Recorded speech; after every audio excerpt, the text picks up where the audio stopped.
À son inauguration, les activités du centre ont commencé avec le démarrage des machines, les dialyses à blanc avant de prendre en charge les malades. Ça me fait déjà près d'un an que je suis dedans. Sincèrement, je me sens beaucoup soulagé avec cette initiative.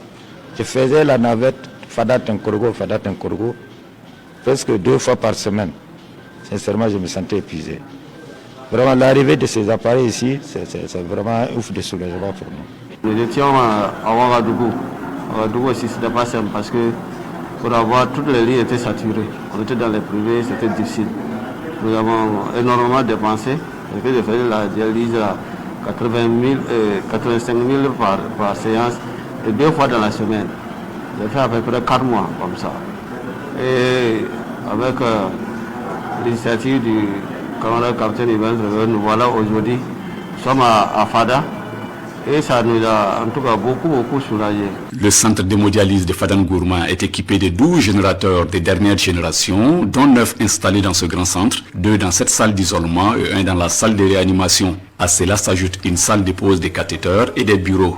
Le centre est autonome sur le plan énergétique avec un groupe électrogène de 165 kVA, un château d'eau et une salle de traitement d'eau équipée de la dernière technologie. Le centre a une capacité de prise en charge de 252 séances d'hémodialyse par semaine. À partir du lundi 29, nous aurons une cohorte en hémodialyse chronique dans le service d'hémodialyse de Fada, 32 patients.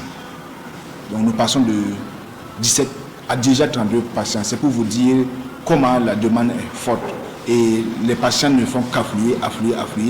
Donc nous avons un comité, les médecins généralistes et moi.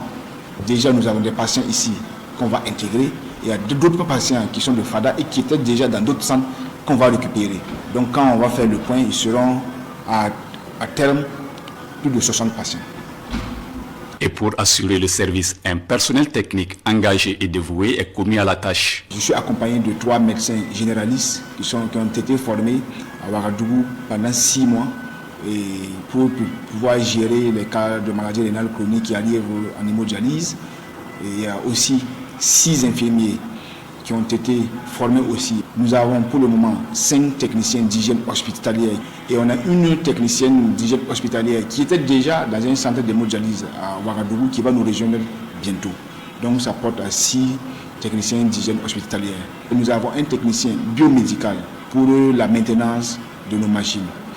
On est accompagné aussi d'une pharmacienne généraliste pour la gestion des intrants. Ce centre d'hémodialyse de Fadangourma contribue déjà à améliorer l'accès aux soins des personnes souffrant d'insuffisance rénale chronique, conformément à la vision du gouvernement de rapprocher les soins spécialisés des populations.